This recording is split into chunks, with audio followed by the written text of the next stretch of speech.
तो हमारे श्री श्री 1008 श्री स्वामी हंसराज जी महाराज यानी 12 खेड़ामा व कानपुरा देवपुरा से पधारे हुए हैं। आज की जो सत्संग का जो है सभापति यानी मुख्य अतिथि है। इस 11 को बड़ी मानता है। सुनो भाई,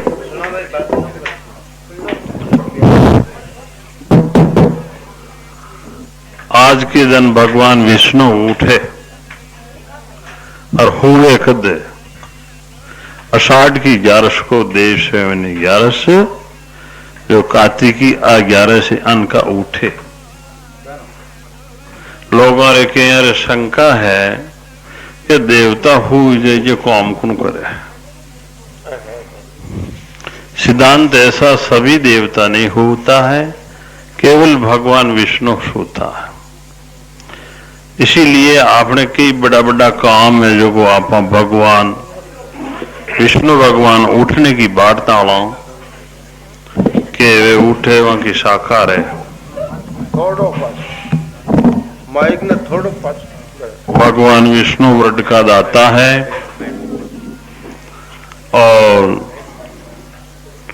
गीता में भी भगवान ने कहा है हे उर्जान मनुष्य की उत्पत्ति अन्न से है और अन्न की उत्पत्ति वर्षाद से है और वर्षाद की उत्पत्ति यज्ञ करने से है और यज्ञ की उत्पत्ति कर्म से है और कर्म की उत्पत्ति वेद से जानी जाती है और वेद की उत्पत्ति परमात्मा से है। इसी वास्ते जो आपा पुराणों के अंदर उपनिषदों में वेदों के अंदर जो 3 कांड बताया है, कर्म कांड, उपासना कांड और ज्ञान कांड, तो आपन इस सत्संग में बैठकर आपन भी मार्ग जानो है। जी मार्ग अपना महापुरुष गए और माता पिता अपने प्रथम गुरु है कि माता पिता जन्म दे दो सतगुरु दे दो ज्ञान, उनको कबू न भूलना बाजे लो बेईमान। बाजे लो बेईमान नित उठकर प्रणाम, हंसराम के मान मन मेरी जप पाओ विश्राम। अगर रिद्धियां सिद्धियां चाहते हो तो अपने माता पिता गुरुदेव को मनाओ। उसने जो अपने मुंह से वर्ड कह दिया कि जा बेटा तेरा भला तो भला ही होगा, उसने ये किया कि जा तेरा नाश होगा, आगे आगे अन्य पीछे पीछे फरता ही रहना, तो जिंदगी भर सारी कोशिशें लगा लो ऐसा ही हो जाएगा। इसीलिए माता तीर्थ पिता तीर्थ तीर्थ बंधु जेठवा बस में गुरु तीर्थ और तीर्थ व्यागता। तो आप सत्संग क्यों मनावा, सत्संग क्यों बनावा कि अपनी राम पंचायती है, इनमें बैठ के आप गोष्ठी करा कि आप क्यों आया इस संसार में और किधर को अपने को जाना है और हमको क्या करना है। इसीलिए मन को मनाने के लिए, मन को वश में करने के लिए शास्त्र वेदांत पढ़ा जाता है, नहीं समझने पर सत्संग की जाती है और महापुरुषों द्वारा समझा जाता है। तो पादरू पानी समुद्र में नहीं पीजिए और बादली बरसे तो अमृत हो जाता है, समुद्र का पानी खारा रहता है। तो भाई सत्संग में आके हाको बेदो न करे, ये कोई बड़ी नहीं तुम्हारे यहाँ। देखो भाई उठे खा पी हाको करनो, अगर सत्संग में आबा का लक्ष्य नहीं हो तो अपने घर से नहीं आवे। और जी में लक्ष्य शायद तनी हो, प्यारो हो, कुछ भी हो, लखन नहीं है खाबा पीबा का, बोलबा का लखन नहीं है, सुनबा का लखन नहीं है, उसको कभी न उतारने दे, कोई जरूरी नहीं उस मूर्ख की। सत्संग में आकर बांधा डाले उसको यहां से उठा दो, कोई दोष नहीं। तुम्हारे कोई नुंगता की बड़ी नहीं है, कोई 12 गुना की बड़ी नहीं है, ये सत्संग है, इसमें सुनो शांति से आगला खसो की दो, अगर गर्दनी कह दे ना तो तुम मर्चा लाग दे उठ ना आ जाए यहां से। सिद्धांत ऐसा सत्संग में सत्संग के अनुसार रहिए, नहीं तो ठीक नहीं लगेगी। सत्संग मामूली खेल है क्या? सत्संग के अंदर जो पुरुष शुद्धि आज संसार में धरती में अमर नाम है, नहीं तो अले गले में सारा खप गया मरी जाने को पत्ते ही बोले। सत्संग में जो शुद्रा है वह पुरुषों को देखो। देखिए अस्थियों का लक्ष्य बताता हूं। जिस टाइम में परशुराम जी का पिताजी जमदग्नि ऋषि, उनकी धर्मपत्नी जो मतलब रेणुका, वह पतिव्रता नार थी। पतिव्रता नार थी तो वह क्या करती कि पसोड़े में पानी की पोट बांध ले रहती। आजकल ये भी बागी ला सके को गिलास नहीं, वह नहीं करती, पसेवड़ा की पोट में पानी की पोट बांध लाती। जो किसान लाती काते में अपने कपा वेर से पोट बांधा और सूखा हटाने पड़े जान, ऐसी पतिव्रता नार थी। आजकल ये कहा कि पतिव्रता नार है कि तो कोई मनका के कैसी कि यहां में डबल ना आली। अरे जान रखो, आज कहो पतिव्रता नार घर में बहुत गाली उड़ा सब। पतिव्रता का लक्ष्य सुनो, वह पानी ने गीले एकदम चक्कर पड़ जो तो उठे सुनो और केस पड़ियो जो सोना की लड़की तरह चमक रियो। वह देखो वह सोना की चीज को स्नान की दो किनेरी पड़ गया। ये देखो तो वो एक केस था सोना का रंग सुनहरा। देखो ओहो इतने, ये तो कोई केस है बड़ा रंग कितना सुंदर है इनका। ये केस भी इतना सुंदर है तो वे कैसे सुंदर होगा? भाषा मैंने देखो को ने वा खाली केस में हराई होगे, वो केस इतना सुंदर है तो केस को बने कितना सुंदर होगा। जिनसे उसका पतिव्रता धर्म खंडन हो गया। अब वह बांधे पोट पानी की पासो ढूंढ दे, बांधे बोट पासो ढूंढ दे। भाषा ये वे यूं कहे कि भाई की को मुटको फूट दे तो वह गुड़गुड़ लेर करे जे ठीकरो लेर जे पास जे तो ऐसा खाली तो कौन जा।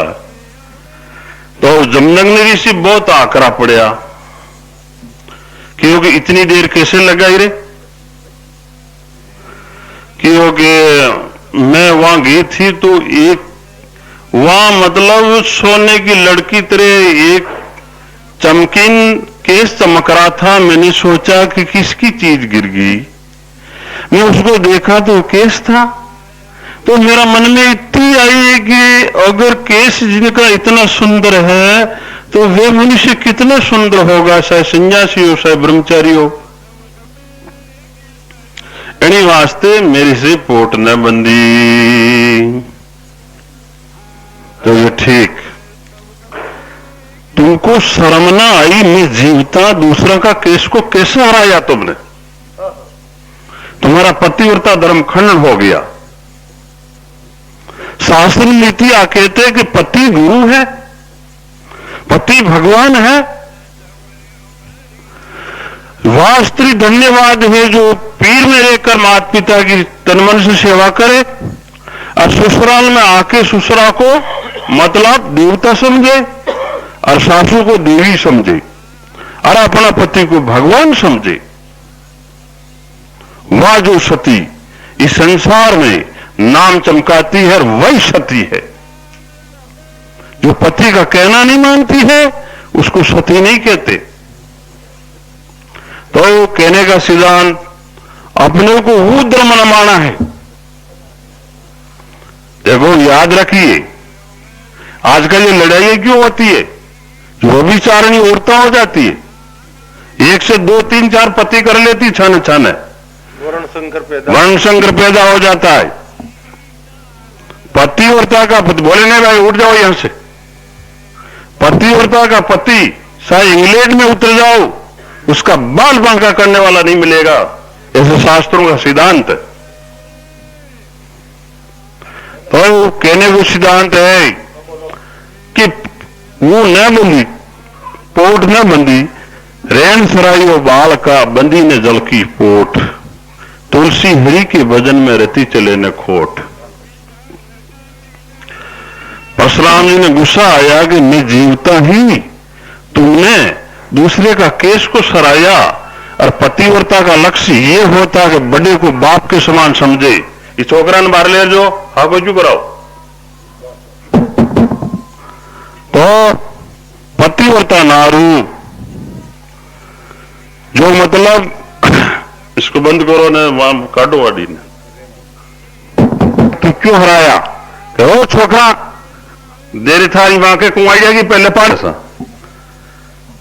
चक्कर में पड़ गया कि मां ने मारा तो गत नहीं, और बाप को क्यों न माना तो गत नहीं।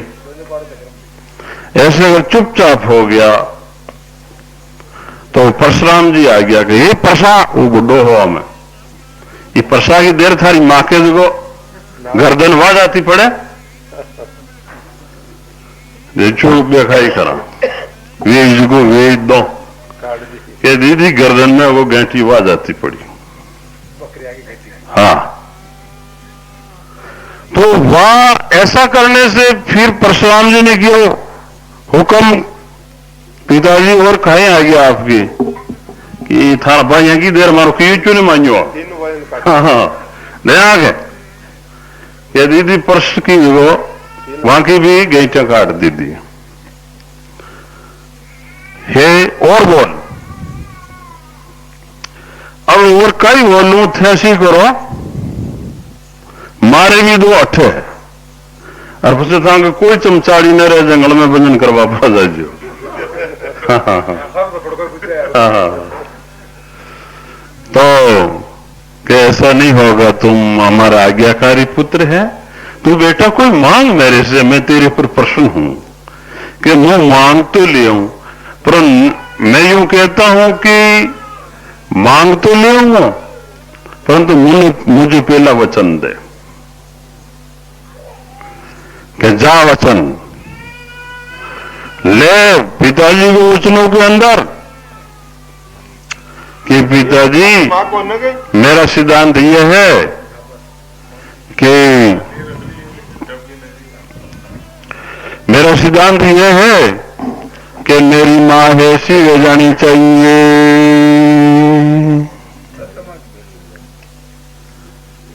जमदग्नि ऋषि ने कहा जोड़ जोड़ इसकी गेंठी जोड़, गेंठी जोड़ बीज मंत्र बोल जो है ऐसी कि ओरी ये मारा भाई भी पासा ठीक हो जाना चाहे, जोड़ इनकी भी गेंटियां जोड़, गेंटियां जोड़ी वो भी ठीक हो गए। और बोल क्या चाहते हो कि आंका दिमाग में वो खेल नहीं रहना चाहे कि मां खबर कुआइया भैया है जाने रहे ऐसा। देखो कितना दंड मिला उसको, पुरानी सता देखो, थोड़ी गलती करी तो एनी वास्ते अपने को क्या करना, शंखचूड़ की अस्त्री तुलसी पूजी जाती है। जो शंखचूड़ के पुराणों में लेख आता है कि वह एक पतिव्रता नार थी, तो देवता ले जा तो वो न मिरियो, भगवान शिव ले जा तो न मिरियो, भगवान विष्णु ले जा तो न मिरियो, और हारा देवता यूं ले जा तो मिरियो को ने जो भी लुगाई पतिव्रता नार थी। पतिव्रता नार के अपना पति के अलावा संसार में बड़ू बाप के समान नजर आवे, बरोबरी भाई के समान नजर आवे, उनसे भी छोटो बेटे के समान नजर आवे, इन्हें के पतिव्रता नार। तो उसका बाल बांका नहीं हुआ, पति को मारने के लिए देवता फंस जा, मनुष्य फंस जा शंखचूड़ को, परंतु वह नहीं मरा क्योंकि घर में पतिव्रता नार थी। इसका पति ऋषि पतिव्रता नार होती, उसके पति का बाल बांका करने वाले 14 लोग में कोई नहीं है, अपन पतिव्रता है ही नहीं। जहां के घर में लाइटें चल जाए हम लोग आगे बगाड़ खाते है, पतिव्रता नारी, ऐसी जो पतिव्रता नार होती है जो संसार में कुल में नाम चमकाती है। इसीलिए ये नियम नहीं रखोगा तो कर्म धर्म और लक्ष्मी सभी बातों को खो के बैठोगा। राम राज्य की बात सुनो, उसमें पतिव्रता नारी थी और नेम पर थे तो उसमें टेमू टेम बरका आती थी, कोई बात की कमी नहीं रहती थी। तो शंखचूड़ की स्त्री वह पतिव्रता थी तो उसको कोई नहीं मारा, तो भगवान से सब देवता प्रसन्न करके अरे कियो के दाता ये पतिव्रता नार है, इसका सत डगाओ नहीं तो राक्षस नहीं मरेगा। तो फिर क्या हुआ, वो अलग बात सुनो।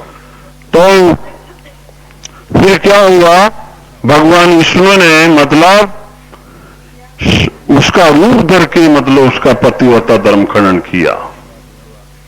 तो क्यों है कौन है तू, तेरे को श्राप दूं, जल्दी बोल। कि ना श्राप नहीं दीजिए, मैं देवता का कार्य सिद्ध करने के लिए ये सती तत्व मैंने भंग किया, तो उनको मंदिरों के अंदर तुलसी रूप में रखेंगे। तो सिद्धांत ऐसा बड़ा बड़ा में बखी बनी है।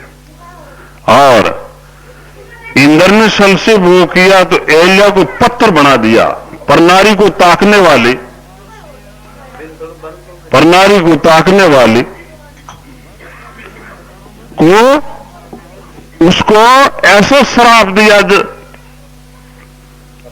वह पत्र को हो गया। इंद्र को श्राप दिया तेरे पूरे शरीर में भंग हो जाएगा, तो पूरा शरीर बगड़ गया उनका। इसीलिए भारी पाप है।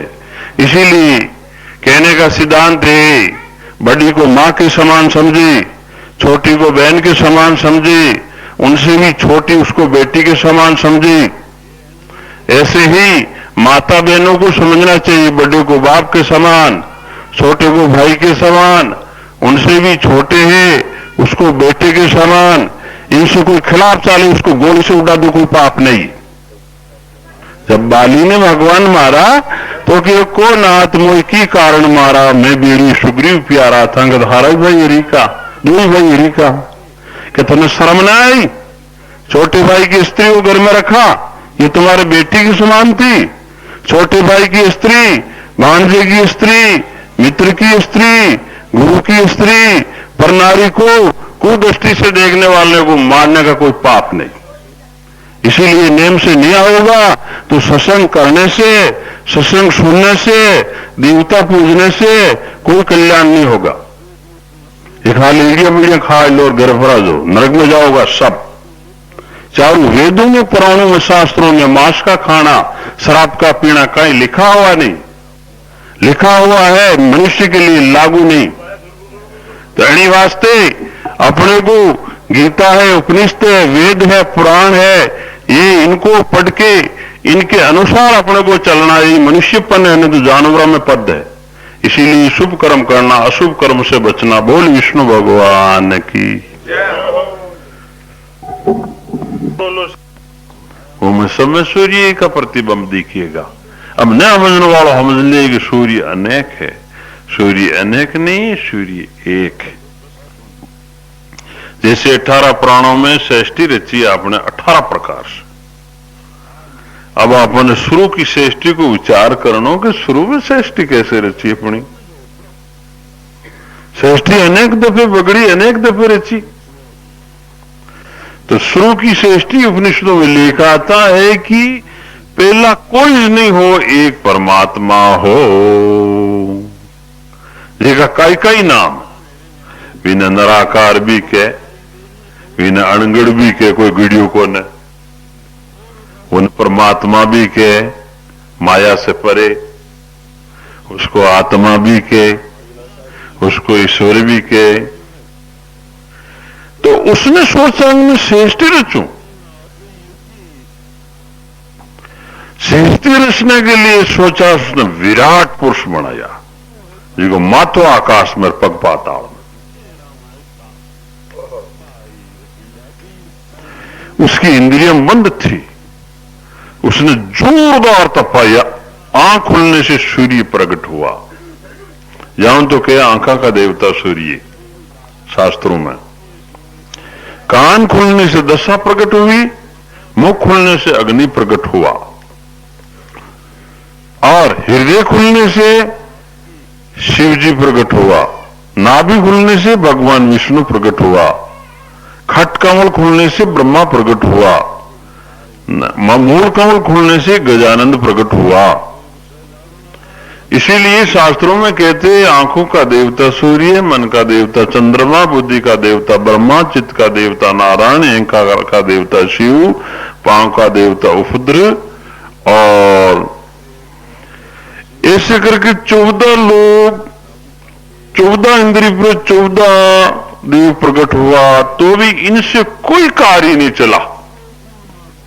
तो आदि पुरुष ने क्या किया, 10वें द्वार में जाके, मतलब वो संचर कमल, जैसे 8 कमल अपने मुखी है, और वैसे शास्त्रों में कमल बताया 11, जैसे चरण कमल, गुदा कमल, मूल कमल, खट कमल, अनाथ कमल, नाभ कमल, हृदय मतलब हृदय कमल, कंठ कमल, भ्रकुटी कमल, त्रिकुटी कमल, भंवर गुफा, आगे संसर कमल, 1000 पंखड़ी रा कमल, जिन्हें आप छोटा बच्चा के देखा, वो माथा में ऊंसो नीसो हाथ ले जाना, तो सो आंबड़ी ऊंसी नीसी वे जिन्हें के ताड़ो, तो वी के नीचे आके प्रभु ने, आदि पुरुष ने वहां बैठ के इस पर प्रतिबंध पूरा सब कार्य लग गई। तो इन्हीं वास्ते ये जो सब देवता कार्य लगे, तो वो पुरुष वहां भी विराजमान है। उपनिषदों में, शास्त्रों में हृदय में भी विराजमान बताया है। और महापुरुष ऐसे कहते, एक भाण की कई क्यों मेरी सजनी, करोड़ भाण प्रकाश, चाले सायु मिल जा, हेली गगन में हेली देश हमारा हो। इसीलिए लोग समाधि लगाते हैं, उसको जांचते हैं। इसीलिए अपने को वो मार्ग पकड़ना कि किन मार्ग अपना महापुरुष गए, वी मार्ग जाने से अपने को नफा होगा, वरना नहीं। बोल विष्णु भगवान की जय। अब किसका नंबर बोलो ना। 10 कसएंगे समान एक चक्री, और 10 चक्री के समान एक शराब की दुकान। एड़ी एड़ी 10 शराब की दुकान के समान एक रंडी, एड़ी एड़ी 10 रंडियों के समान एक राजा, एड़ा एड़ा 10 राजा के समान एक मठाधीश। इसका अनखा होगा बुद्धि भ्रष्ट हो जाएगी। तो अगर यूं नहीं सोचे कि आप शराब पीने से, मांस खाने से बुद्धि भ्रष्ट होती है, यजुष वाला स्त्री का हाथ का भोजन करने से बुद्धि भ्रष्ट होती है, बुद्धि ये इनसे भी भ्रष्ट होती, पापी का अन्न खाने से। कल्याण में लेख आया कि काशी जी में एक लड़का श्री कृष्ण भगवान को ध्यान देते तो उनकी दृष्टि में श्री कृष्ण भगवान नजर आता समाधि ध्यान में। एक दिन ऐसी हुई जो को एक लड़की नजर आई, हटी कटी, उसका दिमाग दृष्टि में। अरे मेरे को भगवान दर्शन देते थे, ये लड़की मैं जानता नहीं, ये कौन हमारे सामने दिख रही। महात्मा से सलाह ली, महात्मा ने से पूछो महाराज मैं रोज भगवान का दर्शन करूं, आज मेरे को ये क्यों मिली। तो उसने कहा कि किसी पापी का अंत नहीं खाया तुझे, कि कल गंगा किनारे एक राजा प्रसाद बांट दियो सो खाई, जाओ उसकी खबर लो। पापी था धर्मात्मा। उन अंग्री में जार पूछो कि राजा पापी था धर्मात्मा, कि इसका मुंह ने देखिए। कि क्यों? कि 10,000 में 10 वर्ष की लड़की ने एक बुड्ढा को बेच दिया। इसने 8,000 अपने पास रखा है और 2,000 तीर्थों में पुण्य करवायो है भाई, पाप हड़ो पैड़ी। तो मैं उनको प्रसाद खा दो, ऐसा है वो महात्मा, मतलब राजा। तो महात्मा ने कहा 21 दिन तोड़ी इस पापी का अंत तुम्हारे शरीर में रहेगा, तब तक ये लड़की दर्शन देगी, इनके बाद में श्री कृष्ण दर्शन देगा। हाँ, तो हमेशा ध्यान रखे कि 10 कसाई के समान एक चक्री बताई, जैसे कुमारा के घर चक्री चाले, तेलिया के घर चक्री चाले, हम अंत जीव मरे। रोजीना का 10 कसाई गांव में फरे, उनके समान एक चक्री बताई। और उनके समान एक चक्री बताई, और ऐसी ऐसी 10 चक्रियां चाले जी के समान एक रंडी, जो पेट भराई मतलब पाप से ही करती, अन्याय नीति से। एड़ी एड़ी 10 रंडिया के समान एक राजा। इनका अन्न खाओगा तो तुम्हारी बुद्धि भ्रष्ट हो जाएगी। और 11 के दिन जिसका अन्न खाओगा तो अन्न में सब लोगों का पाप रहता है, वह भी बुद्धि भ्रष्ट हो जाएगी। तो